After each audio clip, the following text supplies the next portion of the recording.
ধোকার ডালনা নিয়ে তো নতুন করে কিছু বলার নেই। ধোকার ডালনা হচ্ছে একদম ট্র্যাডিশনাল একটা রেসিপি। আমরা এটাকে নিরামিষ আমিষ দুরকমভাবেই বানিয়ে থাকি। তো আজকে তোমাদের সাথে আমি শেয়ার করব আমিষ ধোকার ডালনা। এর আগে আমার পেজে কিন্তু নিরামিষ ধোকার ডালনা রেসিপি দেওয়া আছে। আশা করি আমার অন্যান্য রেসিপিগুলোর মতো এই রেসিপিটাও অনেক তোমাদের ভালো লাগবে। নমস্কার, আমি অন্তরা চলে এসেছি বারাসাত থেকে।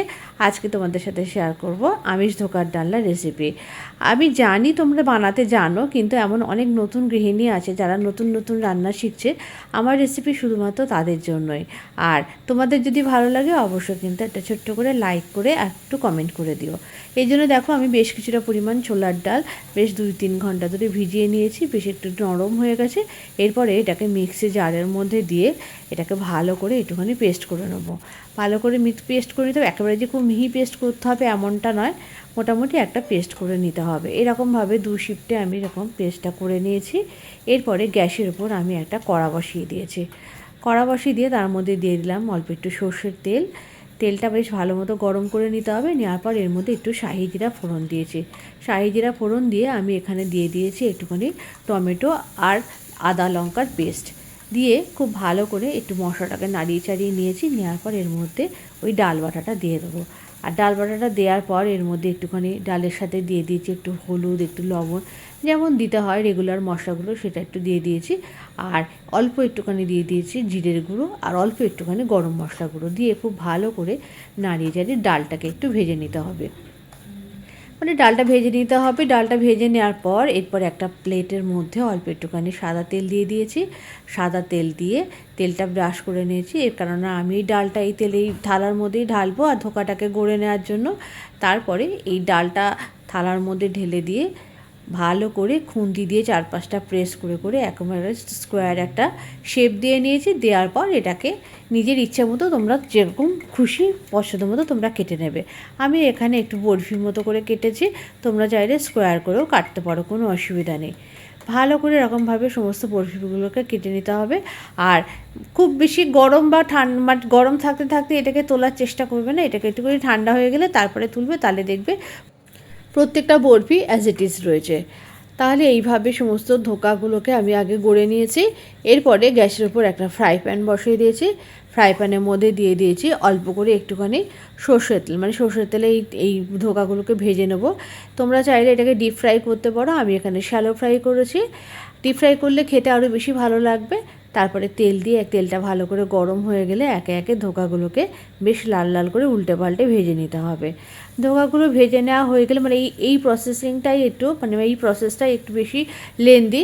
তারপরে কিন্তু রান্না করলে পরে খেতে কিন্তু একদম সময় লাগবে না, তার কারণ ধোকার ডালনা মানে একটুখানি লেন্দি প্রসেস।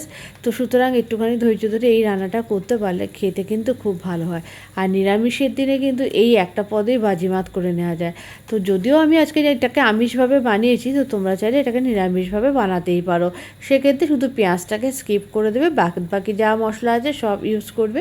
দেখো এইভাবে 2 শিফটে আমি ধোকাগুলোকে সমস্ত ভেজে নিয়েছি আর একদম বেশ লাল লাল করে ভাজা হয়ে গেছে। ভেজে তুলে নেওয়ার পর এরপরে এই ফ্রাই প্যানের মধ্যে যে বাকি তেলটা থাকবে সেই তেলের মধ্যে আমি একটু পেঁয়াজ, আদা, কাঁচা লঙ্কা ভালো করে ভেজে নেবো।